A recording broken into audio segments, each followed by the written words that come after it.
तो hello guys, आज हमारे पॉडकास्ट में उपस्थित हुए थाना हनुमानगंज से विवेक शर्मा जी, सब इंस्पेक्टर और एएसआई मुश्ताक बख्श साहब। तो आज हमें ये बताएंगे सेफ क्लिक और साइबर फ्रॉड के बारे में कि उससे कैसे क्या बचा जाए। और आजकल बहुत चल रहा है, फ्रॉड चल रहा है, फ्रॉड कॉलिंग आ रहा है, ये हो रहा है, वो हो रहा है। तो सर सेफ क्लिक 2.0 क्या है? सेफ क्लिक 2.0 जैसा कि इसके नाम से बिल्कुल विदित है कि सेफ क्लिक करना है। ये हमारे डीजीपी महोदय द्वारा एक चलाई गई मुहिम है सेफ क्लिक 2.0, जिसका यह द्वितीय संस्करण है। इसके बारे में मुख्यतः बहुत सरल शब्दों में बताना चाहूँगा कि किसी भी लिंक पर क्लिक करना या किसी भी वेबसाइट्स पर क्लिक करना, किसी भी पोर्टल पे क्लिक करना या किसी भी चीज़ पे जाने से पहले उसको एक बार जांचें, परखें, उसकी ऑथेंटिसिटी को पहचानें, क्या ये सही है, फिर उसके बाद उस पर क्लिक करना है। जो क्लिक किया जा रहा है, जो क्लिक है ना, वो सेफ होना चाहिए।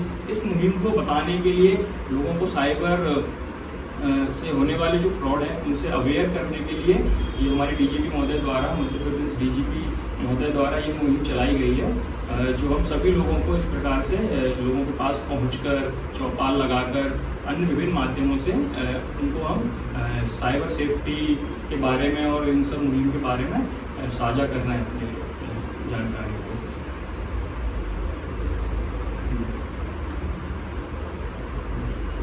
देखिए, मैं थाने में बैठा था तो मेरे पास एक कंप्लेंट आई थी, इसी से संबंधित थी वो। उसमें क्या था कि फरियादी जो विक्टिम आया था हमारे पास, उसने कहा कि सर मेरे पास एक लोन के लिए मोबाइल पे व्हाट्सएप पे एडवर्टाइजमेंट आया था कि मोबाइल से लोन सेंक्शन 10 मिनट के अंदर। उसने उसको जाके क्लिक किया और उसके अंदर एक लिंक थी जिसको उसने क्लिक करा तो उसके खाते से अचानक से पैसे कट गए। तो ये जो हमारा अभियान है उसका मकसद यही है कि आप जब क्लिक कर रहे हो तो उसमें आप सेफली क्लिक करो, हर कहीं जाके आप क्लिक नहीं करो। जैसे ही आप क्लिक करते हो तो आपके खाते से जो होता है ना पैसा उड़ने में ज़्यादा टाइम नहीं लगेगा और आपके साथ साइबर फ्रॉड हो जाएगा। ठीक। और सर इससे वर्तमान में बहुत कहा जा रहा है किस किस प्रकार के और डिजिटल अरेस्ट चल रहा है, डिजिटल अरेस्ट सुनने को मिला है बाहर बहुत जगह से। तो वो क्या है डिजिटल अरेस्ट के बारे में बताया कुछ? मैं बेसिकली आपको जो वर्तमान जो प्रेजेंट टाइम में समाज के अंदर जो चल रहे साइबर फ्रॉड के जो टाइप्स ऑफ साइबर फ्रॉड्स हैं, मैं मेनली उनके बारे में आपको बताना चाहूँगा।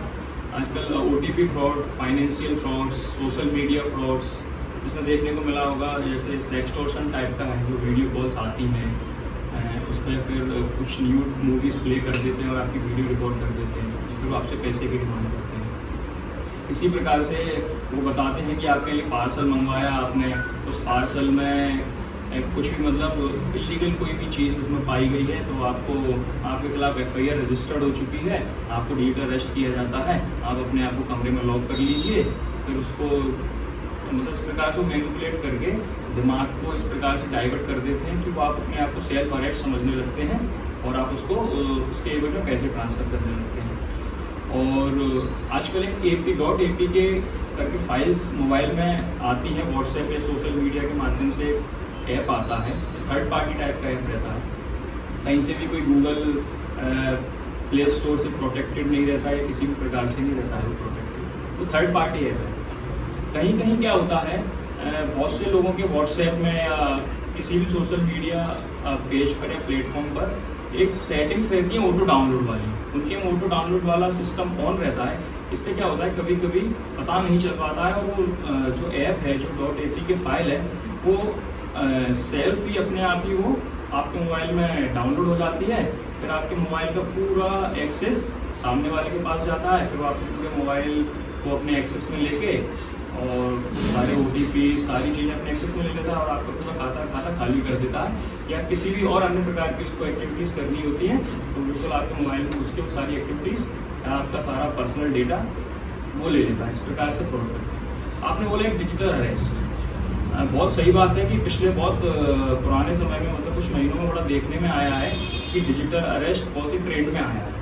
पर डिजिटल अरेस्ट जैसा कोई शब्द पुलिस की किसी भी कानून की किताब में नहीं लिखा है। पुलिस को किसी को अरेस्ट करना पड़ता है तो उसमें साफ अच्छे शब्दों में लिखा हुआ है कि पुलिस उसको फिजिकली छूकर, उसको सामने से बताकर या नोटिस देकर जब उसको अरेस्ट करती है। यहाँ तक किसी कि परिजनों को भी बताया जाता है कि हम उनको इस अपराध में गिरफ्तार करें, उसको मतलब बता के गिरफ्तारी के कारण भी बताए जाते हैं परिजनों को भी बताया। जब आप किसी को अरेस्ट करते हैं। अन्यथा कोई व्हाट्सएप कॉल के माध्यम से कोई पुलिस ऑफिसर या कोई भी संस्था, लॉ एनफोर्समेंट एजेंसी किसी भी प्रकार से डिजिटल अरेस्ट नहीं करती है, ना ही इस प्रकार का कोई ऐसा शब्द है। अगर आप ऐसे ट्रैप में अगर आपको कुछ फंसा रहा है तो आप 112 पे डायल कर सकते हैं, नेशनल हेल्पलाइन नंबर है 1930, उस पर कॉल कर सकते हैं और आपको विद इन अ मिनट्स आपको सारी जो पुलिस की जो हेल्प है वो आपको मिल जाएगी और आप इन सबसे बच सकते हैं। उनके पास क्या होता है, एक सेटअप रहता है, उनके पास ऐसा सेटअप रहता है कि बैकग्राउंड को ऐसा बनाते हैं, वर्दी में बैठ जाएंगे, पीछे का है ना खाने का बैकग्राउंड बना देंगे, आपको देखने में ऐसा लगेगा कि ना बिल्कुल वाकई में ये पुलिस वाले हैं, और वो जैसा बोलते जाएंगे सामने वाले डर के मारे से, वो डर का फायदा होगा, आपके डर का, आप जितना डरोगे वो उतना उसका फायदा होगा। अगर आप उनसे बोलोगे ठीक है, अगर मैंने कुछ क्राइम किया है तो आप एक काम करिए, आप मेरे घर आ जाइए, आप मुझे अरेस्ट करिए, मुझे जो भी मैंने किया उसको बताइए, उसको अवगत कराइए। ज़्यादातर सीधे सच्चे लोग जो होते हैं, जो बिल्कुल ज़्यादा नहीं जानते हैं समाज में, पुलिस से डरते हैं, पुलिस से बात करने में घबराते हैं, वही लोगों को ऐसे लोग टारगेट करते हैं और ऐसे लोग टारगेट हो जाते हैं। वो सोचते हैं नहीं हमको पुलिस अरेस्ट कर लेगी, और अच्छा वो ये बोलते हैं दिल्ली पुलिस, मुंबई पुलिस, ऐसा बोलते हैं। भाई लोकल पुलिस अगर आपको अरेस्ट करेगी तो लोकल पुलिस आएगी आपके लोकल थाने में, आप उसका एक बहुत अच्छा ये तरीका है कि आप अपने लोकल थाने में दोस्ती बनाएंगे, हम लोगों से मित्रता बनाएंगे, हम लोगों से आप लोग साझा करेंगे, तो ताकि आपको क्या होगा, एक झिझक खत्म होगी। कल को अगर आपको कोई अगर फ्रॉड कर भी रहा होगा पुलिस बन के, तो आप थोड़ा सा क्या रहेंगे, हमसे मित्रता रहेगी। आजकल क्या है कि हमारे ना अधिकारियों ने बारकोड लगा के रखे हैं, हर चौराहे पे, हर नुक्कड़ पे फ़ोन नंबर, थाना प्रभारी का नाम वगैरह सारी चीज़ें साझा करके रखें, तो आप उसका इस्तेमाल करिए, आप उसको यूज़ करिए, इससे आप बहुत सारे साइबर फ्रॉड होने से आप बच सकते हैं। जैसे कि ये जो साइबर फ्रॉड करते हैं ये लोग जो फेक कॉल करते हैं, ये सब करते हैं, या हमें सेफ क्लिक का होता है, ये ज़्यादातर छठी सातवीं वाले होते हैं, वो जो बचते हैं इसके अंदर जो है वो अच्छे पढ़े लिखे लोग, अच्छे सर्विस करने वाले होते हैं, तो ऐसा क्यों? ये बहुत अच्छा सवाल है आपका। ये बिल्कुल सत्य बात है कि जो साइबर फ्रॉडस्टर्स होते हैं, जो साइबर फ्रॉड कर रहे हैं लोगों के साथ, वो वाकई 5वीं 6वीं 8वीं 10वीं पास होते हैं। मैंने कुछ एक साल पहले मैंने एक ऐसी एक इंटरस्टेट गैंग पकड़ी थी, इसमें 8 लोगों को मैंने किया था गिरफ्तार। उसमें सारे मेनली 6वीं 7वीं 8वीं उनका जो मास्टरमाइंड था वो 10वीं पास था केवल।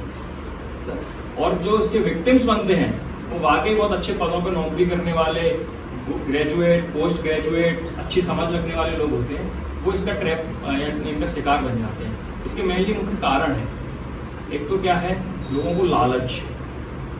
इनका काम है ये लोगों को लालच देते हैं, किसी भी प्रकार का प्रलोभन देते हैं। प्रलोभन दे दिया मतलब आप ये टास्क पूरा करिए तो आपको ये पैसे मिल जाएंगे, या किसी भी प्रकार का कोई भी लालच दे देते हैं। तो लालच में क्या है, व्यक्ति आता है तो क्लिक करता है उनकी लिंक्स पर, सारी चीज़ों पर, और उनको OTPs वगैरह दे देते हैं, तो सारे खाते खाली कर देते हैं। तो लालच नहीं करना। दूसरी चीज़ आलस नहीं करना। लोग आलस करते हैं, लोग सोचते हैं कि मैं क्यों दुकान पर जाऊं, मैं क्यों स्टोर पर जाऊं, मैं क्यों किसी एजेंसी पर जाऊं, मेरे को कुछ चीज़ खरीदनी है या कुछ करना है, तो वो कोशिश करते हैं, जैसे इंस्टा पे ऐड आ गए, फेसबुक पे ऐड आ गए, तो वहाँ क्लिक कर देते हैं।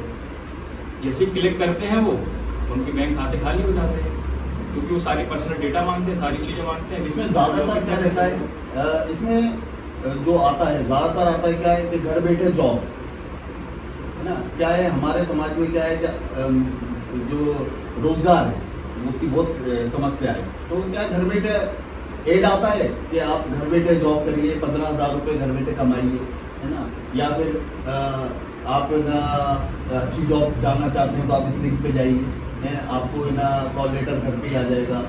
उसके बाद में वो धीरे धीरे फीस के नाम पे पैसे मांगने लगते हैं कि 3,000 डाल दो, ये फीस चार्ज है, फिर उसके बाद 15,000 डाल दो, आपका कॉल लेटर आ जाएगा। तो क्या होता है, वो ऐसा सेटअप बनाते हैं कि वो आप सोचते हो कि सच हो रहा है, सारी चीज़ हर चीज़ हो रही है कि हाँ सही हो रहा है, अब मेरी नौकरी लगने वाली है। और दूसरी बात ये कि ऐसे एडवर्टाइज देते हैं कि आप घर बैठे 2 लाख रुपए का लोन पाइए, इस ऐप के माध्यम से अभी आप जाइए, सिर्फ आधार कार्ड और पैन कार्ड के जरिए आप 2 लाख रुपए लोन आसानी से 3 स्टेप में पाइए। आप सोचोगे क्या होता सर, आदमी क्या तो दिखता है पैसा, अरे पैसा लेकिन तो वो क्या कहता है, चलो जाके देखें, तो जाके देखना ही गलत है। आपने जैसे क्लिक किया तो वो आपने उसको सारी अनुमति, सारी चीज़ें एक्सेस दे दी। अब वो क्या करेगा, वो अपने हिसाब से आपका अकाउंट चलाएगा, वो खाते, आपके खाते में पैसे ट्रांसफर करेगा या फिर विड्रॉल कर लेगा, कुछ भी करेगा। तो इन सब चीज़ों से बचना है कि एक तो ऑनलाइन लोन नहीं लेना हमको, और दूसरा अगर पर इतनी बड़े शहर में रहना, आप जाइए बैंक से, मैनेजर से लोन चाहिए, वो आपको अच्छे से अच्छा ऑप्शन देगा, बहुत सारी चीज़ें। और जॉब करना है तो आप अपने ना जो भी आपका बायोडाटा है कंपनियों में दीजिए, आपको कंपनी से डायरेक्ट फ़ोन आएगा, आप जाइए, आप वहाँ पर अपनी जॉब लीजिए। जैसे ऑनलाइन में वगैरह में सिर्फ आप कुछ नहीं, अपना नुकसान ही करते हैं। बहुत से क्या है, लोग शॉपिंग्स भी करते हैं, इंस्टा के ऐड पे आ गए, फेसबुक पे एड्स पे आके जाके वहाँ से शॉपिंग करते हैं, तो वो भी उन शॉपिंग से भी बचना है।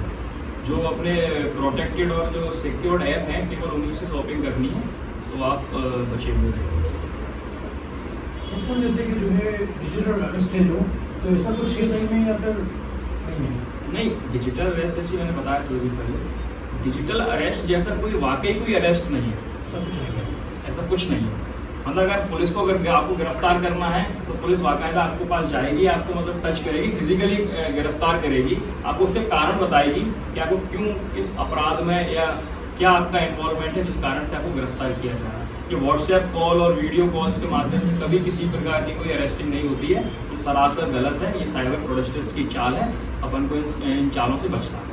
सर पब्लिक को इस बारे में बताइए कि अगर जैसे साइबर फ्रॉड किसी के साथ हो जाता है तो कौन कौन से ऐप और अपनी एप्लीकेशन जो जी है। बिल्कुल, जैसे मान के चलिए किसी के साथ किसी कारणवश कोई व्यक्ति साइबर फ्रॉडस्टर्स के ट्रैप में आ गया है, या उसके साथ किसी प्रकार की कोई फ्रॉड हो गया है, किसी प्रकार का फ्रॉड हो गया है, या तो उसके कोई फोटोज़ वगैरह वायरल हो गए हैं, या उसके साथ कोई फाइनेंशियल फ्रॉड्स हो गया है, या किसी भी प्रकार का कोई अगर फ्रॉड हो गया है, तो उसके लिए मिनिस्ट्री ऑफ होम अफेयर्स द्वारा, भारत सरकार द्वारा एक नेशनल हेल्पलाइन नंबर का भी वो किया गया है, 1930। आप नेशनल हेल्पलाइन नंबर पर तत्काल कॉल करिए। जैसे आपको ज्ञात होता है कि आप विक्टिम बन चुके हैं साइबर फ्रॉड के, तो आप तत्काल 1930 पर कॉल करिए। अपनी जितनी भी इंफॉर्मेशन आपके पास जो फ्रॉडस्टर से रिलेटेड है और आपके खाते से जो पैसे कटे हुए हैं, जो आपके पास जानकारी है, वो सारी जानकारी साझा करिए। इससे क्या होता है, जो अपना जो पैसा है उसको आरोपी के अकाउंट में या फ्रॉडस्टर के अकाउंट में वो पैसा होल्ड हो जाता है। 7 लेयर तक खाते होल्ड कर दिए जाते हैं, जिससे अपना पैसा वापस मिलने के बहुत चांसेस रहते हैं, और आरोपियों को पकड़ने के लिए भी हम बहुत जल्दी अच्छे कदम उठा सकते हैं। मुश्ताक सर, आप NCCRP पोर्टल के बारे में थोड़ा समझाएं। ये पोर्टल जो है शासन द्वारा जारी किया गया है। इसमें आम नागरिक जो है इस पोर्टल पे ऑनलाइन किसी भी माध्यम से जाके इसमें अपनी सारी डिटेल डाल सकते हैं, अपनी कंप्लेंट रजिस्टर्ड कर सकते हैं, है ना। और जो भी आपके साथ हुआ है, जितने भी आपके साथ पैसे का फ्रॉड हुआ है, वो आप अमाउंट डालेंगे, और जितने भी उसके हेड हैं, उसमें कुछ हेड होते हैं, उनको आपको फिल करना है ना, ऑनलाइन के माध्यम से, और कुछ सबमिट करना है। उसमें आपका एक ऑप्शन आएगा संबंधित थाना, वो मांगेगा आपसे कि आप किस एरिया में रहते हो, आपके एरिया में कौन सा थाना लगता है, वो आप फिल कर दोगे। तो वो जैसे ही आप उसको सबमिट करोगे तो तत्काल वो पूरा फॉर्मेट जो है ना आपके संबंधित थाने के साइबर हेल्प डेस्क के पास पहुंच जाएगा, और वहीं से वो आपके जो कंप्लेंट है वो आपके रजिस्टर्ड कर लेंगे, और जितना तत्काल हो सकता है वो उसके माध्यम से आपका अगर पैसा होल्ड हो सकता है तो वो उसी के वहीं से मेल कर देंगे, और वहीं से आपका जो भी अमाउंट है वो होल्ड हो जाएगा। और जिसने आपके साथ ये फ्रॉड किया है उसकी पूरी जानकारी उसी पोर्टल के माध्यम से बैंकों से मांगी जाएगी, और जितना हो सकेगा अपन इनको पकड़ सकते हैं। अपने पास मतलब काफ़ी ऑप्शन रहते हैं उसके अंदर, इस पोर्टल में, कि अपन उससे क्या जो भी फ्रॉड कर रहे हैं उनका कौन कौन से खाते इस्तेमाल कर रहे हैं, कहाँ से कर रहे हैं, कहाँ से मॉनिटरिंग कर रहे हैं, और किस किस खाते से जुड़े हुए हैं, और कहाँ किसको ट्रांसफ़र कर रहे हैं, तो पूरी जानकारी अपने पास आती है, तो अपन उनको जाकर उनको पकड़ सकते हैं। और काफ़ी हद तक हो चुका है। अभी अपन ने 2-4 केस ऐसे सॉल्व किए। अपन ये कश्मीर में एक खाता ट्रेस हुआ था, हम गए थे, उसमें शायद 90,000 रुपीज़ का था, तो वो उसको रिफंड हुआ था। तो काफ़ी हद तक मिल रहा है, लेकिन जागरूकता होनी चाहिए, पब्लिक जागरूक रहेगी तब जाकर हमारा ऐसा होगा। और ये साइबर सुरक्षा अभियान जो चलाया जा रहा है, पुलिस द्वारा। इसमें विशेष बात यही मैं बताना चाहूँगा, किसी भी प्रकार की जो क्लिक कर रहे हैं आप ऑनलाइन या किसी भी पोर्टल पर, किसी भी लिंक पर, थोड़ा सावधानी से उसको क्लिक करिए।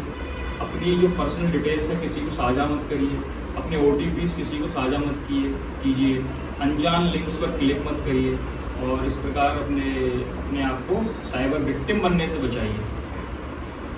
ये अभी जो साहब ने बताया CIR पोर्टल, NCCRP पोर्टल और 1930, ये जो भी बताएं आपको, ये साइबर दोस्त हैं। ये पब्लिक के साइबर दोस्त के नाम से जारी किए गए। मतलब पब्लिक के लिए जो साइबर दोस्त बनते हैं, जो आपकी मदद करें, तो ये यही पूरे पोर्टल है, यही आपका टोल फ्री नंबर है जो आपका दोस्त बनेगा। तो इसको नाम दिया गया है साइबर दोस्त। ठीक सर, वही जैसा कि हमारे मुश्ताक बख्श साहब ने और विवेक शर्मा जी ने अपना हमें टाइम दिया और पूरा साया फ्रॉड से बचने के लिए बताया और पूरा ज्ञान हमें दिया, तो उसके लिए वीडियो को शेयर करें, लाइक करें, सब्सक्राइब करें। और सर शुक्रिया आपको बहुत बहुत बहुत बहुत धन्यवाद।